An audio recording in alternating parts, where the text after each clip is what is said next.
Lamborghini fabrique certaines des voitures de sport les plus exotiques et les plus chères au monde, avec un chiffre d'affaires annuel de plus de 2 milliards de dollars. Pourtant, malgré que ces voitures soient achetées par des gens riches et célèbres, la boîte a été créée par un gars simple de la campagne dont le père le grondait parce qu'il bricolait des tracteurs au lieu de bosser à la ferme.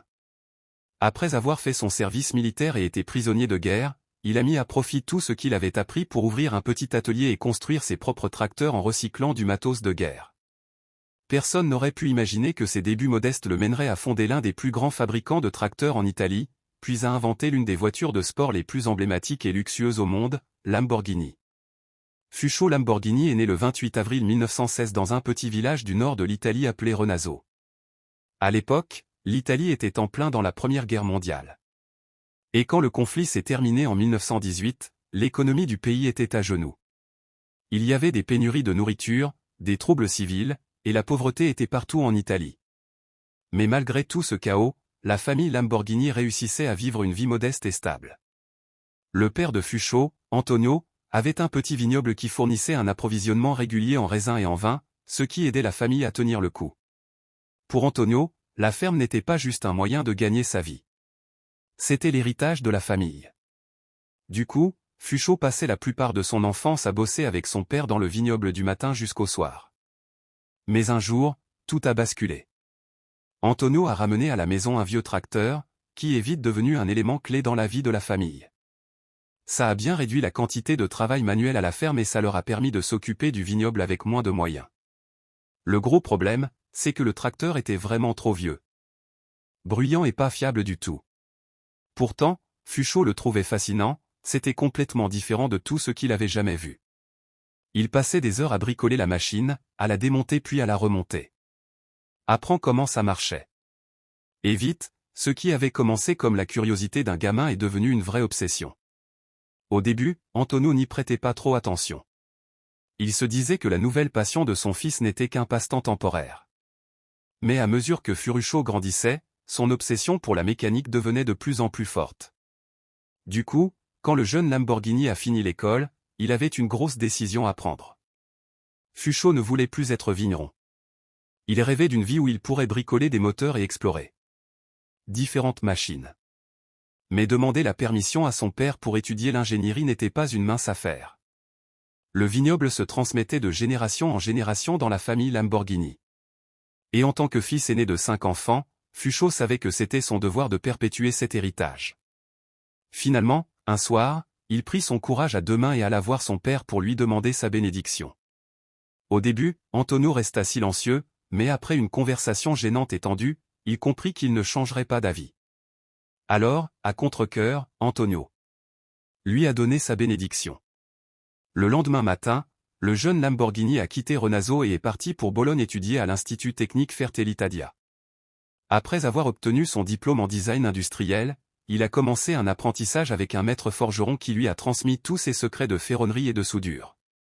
C'est grâce à ces formations que Fuccio a pu décrocher un job dans l'usine la plus importante de la ville, Cavalieri. À l'époque, l'usine s'occupait de l'entretien des véhicules de l'armée italienne. Et Fuccio a appris des compétences précieuses et des connaissances qui allaient plus tard définir sa vie et sa carrière. À ses 18 ans, Fuccio est retourné dans sa ville natale, Renaso, et s'est associé avec un pote pour ouvrir leur propre atelier de mécanique. Pendant quelques années, il a mené une vie tranquille à faire ce qu'il aimait, réparer des tracteurs et d'autres machines qu'on amenait à l'atelier. Dans ses moments libres, il achetait et retapait de vieux véhicules juste pour le plaisir de rouler sur les routes de campagne. Mais 5 ans plus tard, le monde a replongé dans le chaos.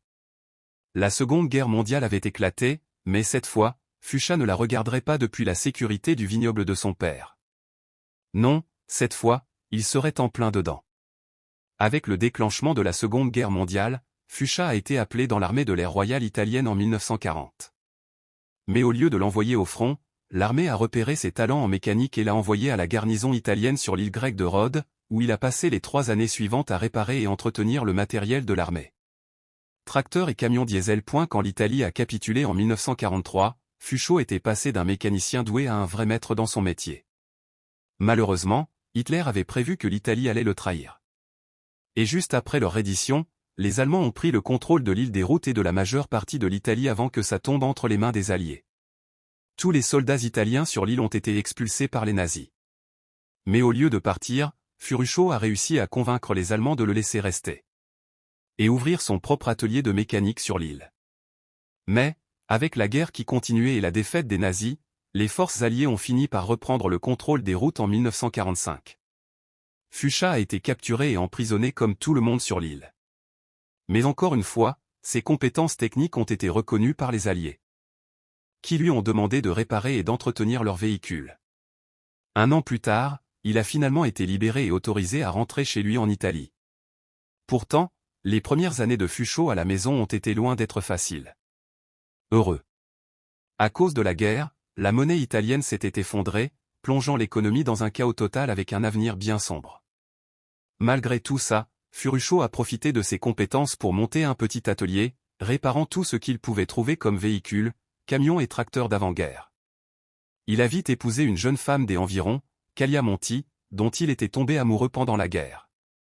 Et pour la première fois depuis des années, la vie semblait lui offrir quelque chose de bon pour lequel se battre. En 1947, sa femme a accouché de leur premier fils, Tanino.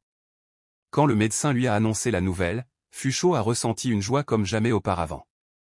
Malheureusement, cette joie a été de courte durée, quand il a demandé des nouvelles de sa femme, l'expression du médecin a changé, et c'est là que Fuchsia a compris que quelque chose de terrible s'était passé.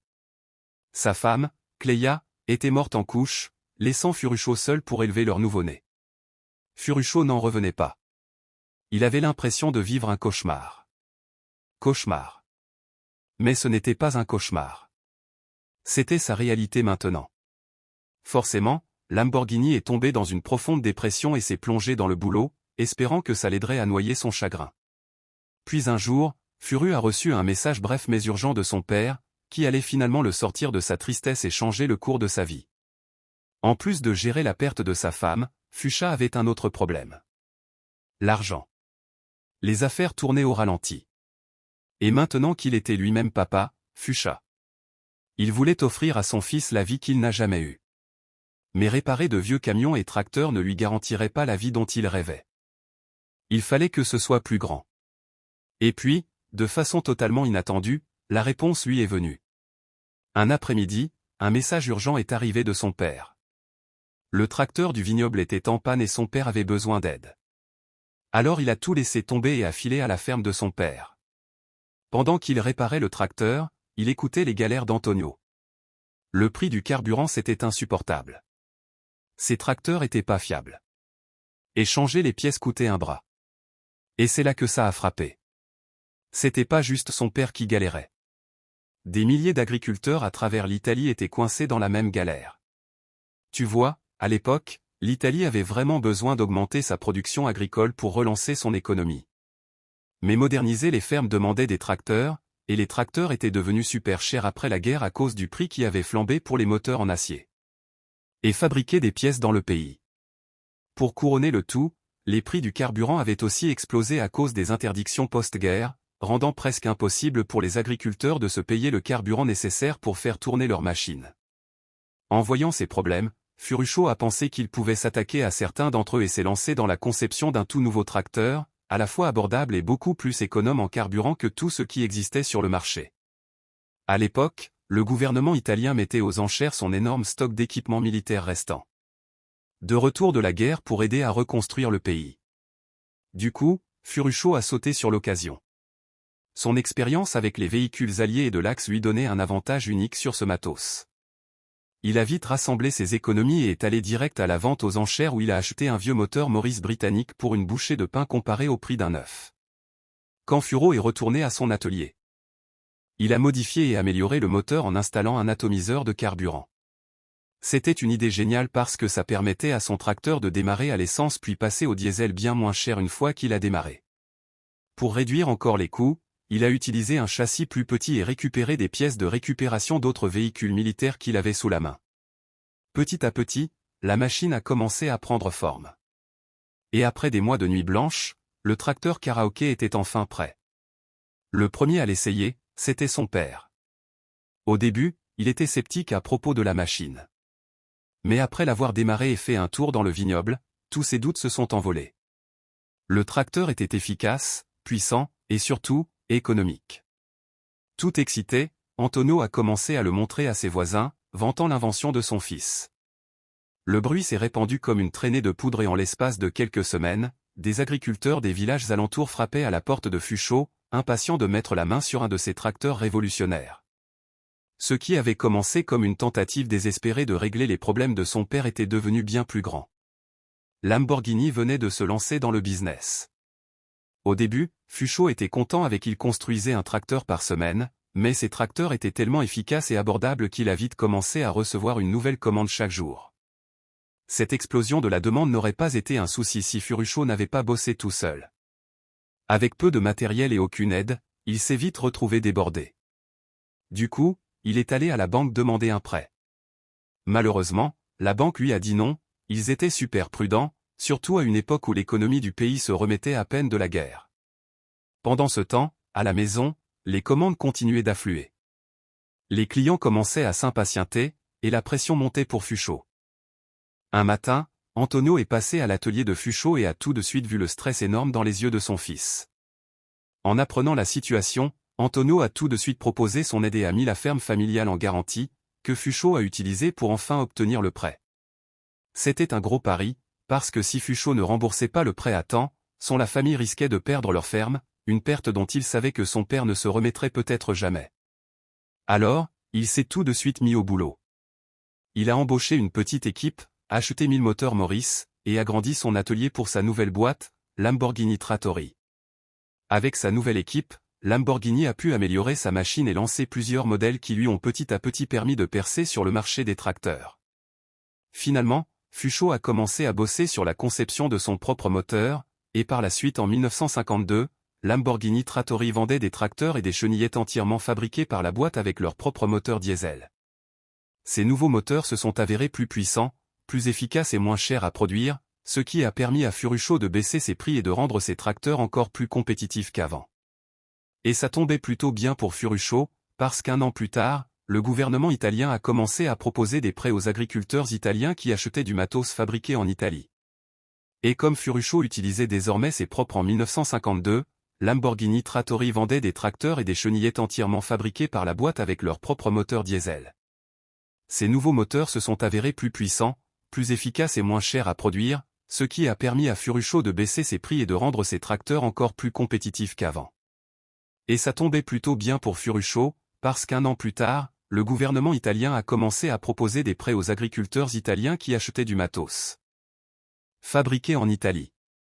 Et comme Fuchsau utilisait désormais ses propres les moteurs, ces tracteurs étaient éligibles au programme. Ça a vraiment été un tournant énorme pour la boîte.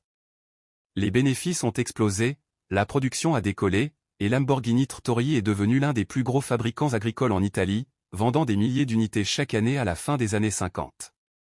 En plus, l'Italie connaissait un boom économique à la même époque, et Fuchsau a saisi l'occasion pour s'étendre encore plus en se lançant dans le chauffage et la climatisation en 1960, un secteur qui est vite devenu un autre gros succès. Une affaire rentable à part entière. Avec 2 entreprises florissantes, Fuchsau Lamborghini était désormais l'un des hommes les plus riches de son pays, et son nom commençait à être connu partout en Italie. Personne ne se doutait qu'il était sur le point de rendre son nom encore plus célèbre, et d'une manière que personne n'aurait pu imaginer. Maintenant qu'il était riche, Fuchsau célébrait son succès avec du bon vin, de la bonne bouffe et des voitures rapides, surtout les modèles de luxe grand tourisme. Sa collection de voitures s'était agrandie pour inclure des marques comme Mercedes, Jaguar, des Maserati, des Alfa Romeo et des Ferrari. Mais peu importe la voiture qu'il achetait, il y avait toujours un petit truc qui l'empêchait de vraiment en profiter. Pourtant, aucune voiture ne l'énervait autant que sa Ferrari 250 GT. C'était la plus précieuse et la plus chère de sa collection. Et pourtant, c'était aussi celle qui lui posait le plus de problèmes, car l'embrayage lâchait sans arrêt à haute vitesse. Après avoir fait réparer l'embrayage plusieurs fois chez Ferrari, Fuchsau en a eu marre. Du coup, un de ses mécanos l'a démonté pour trouver la source du problème.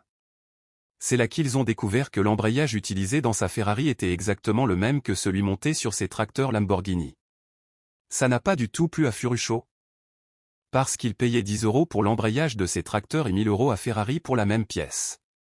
Déçu, Fuchsau a amélioré l'embrayage lui-même et a décidé d'aller voir Ferrari pour leur parler de ses découvertes sur leur voiture. En vrai, il n'avait pas du tout envie de créer un conflit. L'ingénieur lui-même, Lamborghini voulait juste filer un coup de main à Ferrari pour améliorer ses voitures et pensait vraiment lui faire une faveur.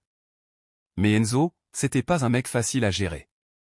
Connu pour son sale caractère et son arrogance, il supportait pas la moindre critique, surtout venant de quelqu'un qu'il considérait juste comme un fabricant de tracteurs.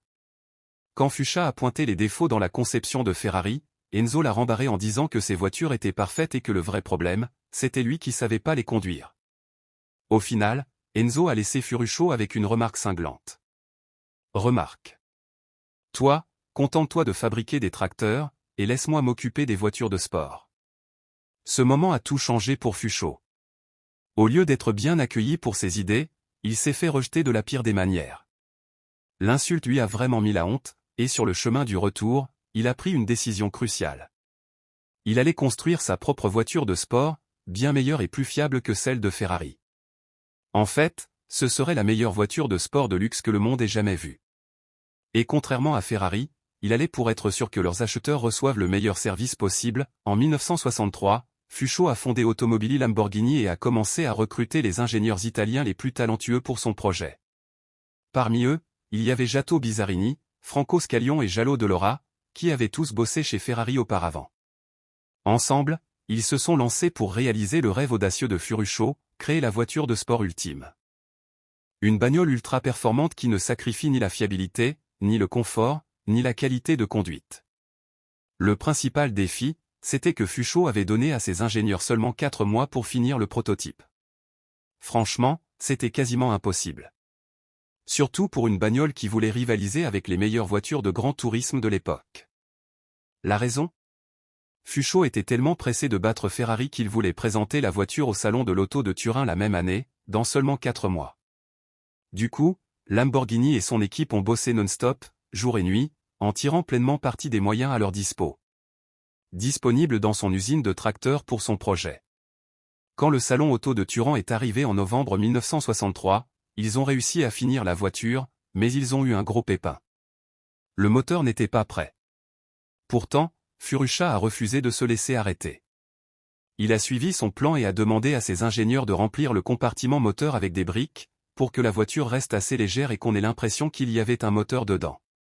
Pendant le salon, ils ont fait en sorte que le capot reste verrouillé tout le temps. Et heureusement pour Fuchsia, le pari a payé.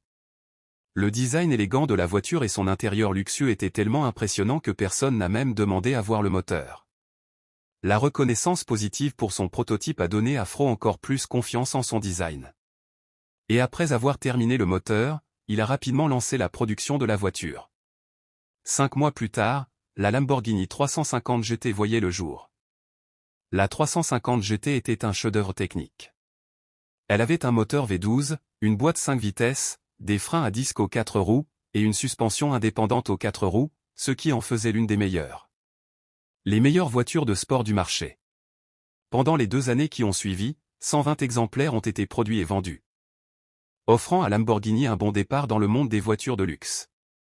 Mais battre Ferrari, c'était encore loin d'être gagné. Pour tenir sa promesse, il a bossé dur pour améliorer encore la voiture, ce qui a donné naissance à la 400 GT, le modèle qui a suivi le premier. En parallèle, certains de ses meilleurs ingénieurs travaillaient la nuit sur un projet parallèle, une voiture de sport à moteur central, inspirée de la Formule 1 technologie.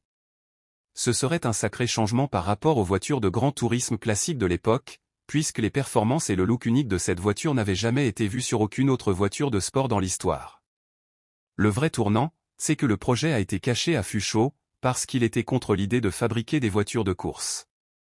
Quelques années plus tôt, il avait participé à la course de rue Miglia de 1948, l'une des plus populaires et difficiles dans son pays, mais il avait fini par s'écraser contre un mur de côté d'un resto.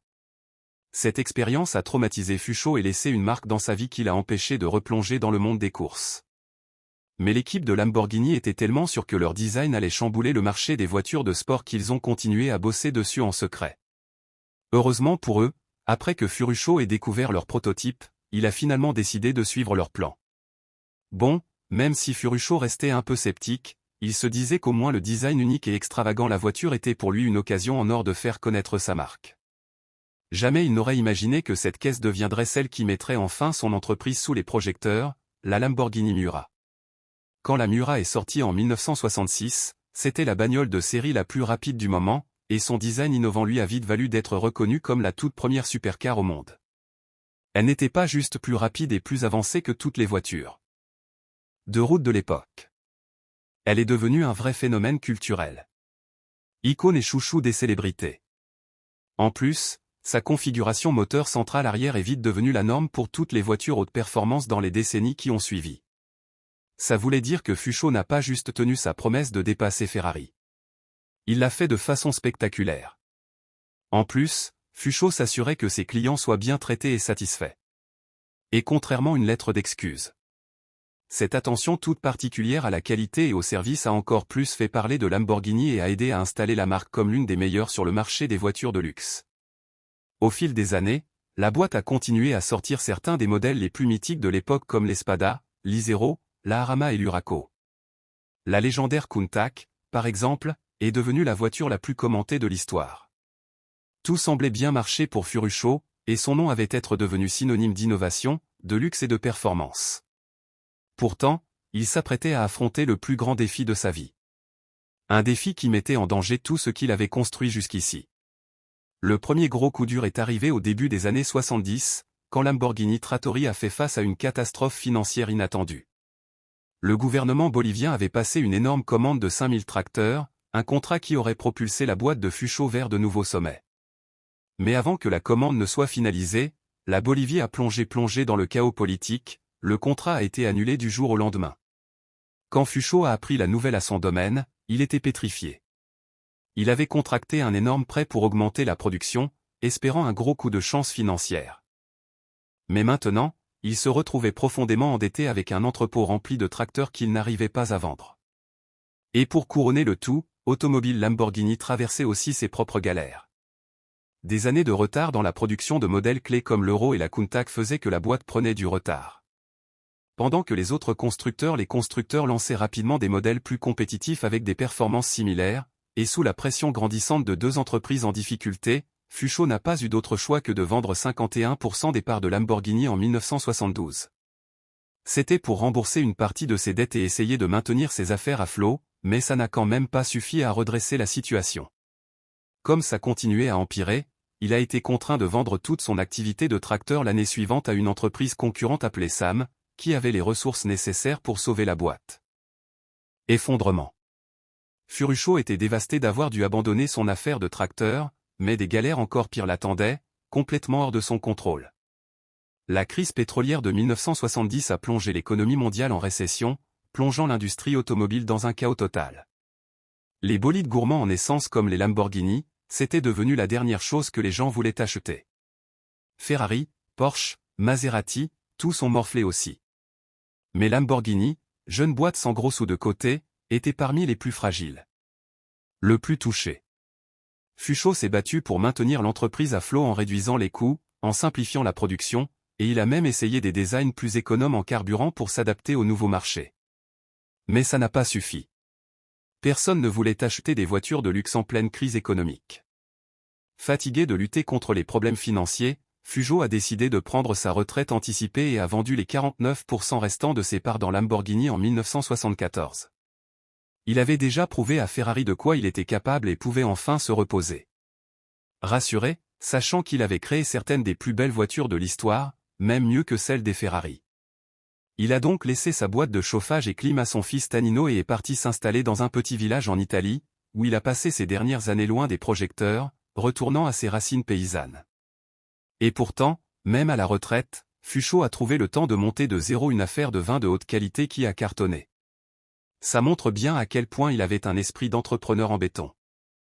Il est décédé en 1993 après avoir souffert de crise cardiaque, laissant la gestion de son affaire de vin à sa famille. Pendant ce temps, les nouveaux propriétaires de la marque automobile Lamborghini n'ont pas réussi à faire face à la crise pétrolière et aux instabilités financières dans l'entreprise. Et en 1978, la société a dû être liquidée. 3 ans plus tard, le gouvernement italien a vendu la boîte à 2 frères milliardaires français pour un prix bradé de 3 millions de dollars. Sous leur direction, les frères français ont redonné un coup de boost à la marque Lamborghini et ils ont beaucoup investi pour produire de nouveaux modèles comme la Yelpa et le tout premier SUV de la boîte, le LM2. Mais, ils ont vite manqué de thuner à cause des ventes décevantes et du processus de fabrication compliqué. Ils ont décidé de revendre la boîte à Chrysler Corporation en 1987 pour 25 millions de dollars. Avec plus de moyens et de ressources, Chrysler a sorti l'une des voitures les plus célèbres et fiables que Lamborghini ait jamais produite, la Lamborghini Diablo. La Diablo a cartonné commercialement dans le monde des supercars et a attiré l'attention de millions de personnes à travers le monde. C'était bien plus fiable que la célèbre Countach et c'est devenu la première supercar au monde à dépasser les 320 km/h, ce qui en fait l'une des voitures les plus emblématiques de l'histoire. Malheureusement, la récession du début des années 90 a secoué toute l'industrie automobile, et Chrysler, noyé dans des problèmes financiers, a dû limiter la casse et vendre Lamborghini en 1994. Cette fois, à un groupe d'investisseurs indonésiens pour 40 millions de dollars. Cependant, ce conglomérat indonésien y manquait en grande partie d'expérience dans l'industrie automobile. Et après que l'Asie ait été frappée par sa propre crise financière en 1997, Lamborghini a de nouveau été mis en vente. Cette fois, c'est Audi, une filiale du groupe Volkswagen, qui a racheté Lamborghini pour 110 millions de dollars en 1998. Contrairement aux anciens propriétaires, Audi a vu le potentiel de Lamborghini et a compris qu'il fallait accorder beaucoup plus d'attention à la fabrication et à la qualité des voitures. Avec cette vision, ils ont modernisé leur système de production et a insufflé la précision allemande dans l'artisanat italien de Lamborghini. En 2001, la boîte a sorti son premier modèle sous le groupe Volkswagen, la Murcielago, qui est immédiatement devenue l'une des supercars les plus stylées du XXIe siècle. Grâce à ses performances de ouf et son design exotique, la Murcielago est vite devenue un phénomène culturel, s'étant vendue à des milliers d'exemplaires dans le monde entier et s'imposant solidement aux États-Unis. À partir de là, Lamborghini a connu une ascension de malade. Le retour en force avec la sortie de modèles super populaires comme la Gallardo, l'Aventador et la Huracan. Des supercars modernes qui ont continué à repousser les limites de la performance et de la technologie. Mais le vrai tournant, c'est en 2018 quand la boîte a présenté son best-seller jusqu'à présent, la Lamborghini Urus. L'Urus est vite devenu un succès parce que c'était le premier SUV à réussir à allier la haute performance et le style d'une voiture de sport avec la praticité et la fonctionnalité d'un SUV. Grâce à ça pour ces raisons, l'Urus a séduit une nouvelle génération d'acheteurs haut de gamme, propulsant les ventes de la marque à des sommets et redéfinissant ce qu'un SUV sportif de luxe doit être. Aujourd'hui, Lamborghini est valorisé à environ 11 milliards et vend plus de 10 000 véhicules par an, l'Urus représentant plus de la moitié de sa production annuelle globale. Voici l'histoire de comment un vigneron et prisonnier de guerre a créé l'une des marques de voitures les plus fascinantes et exotiques au monde, Lamborghini.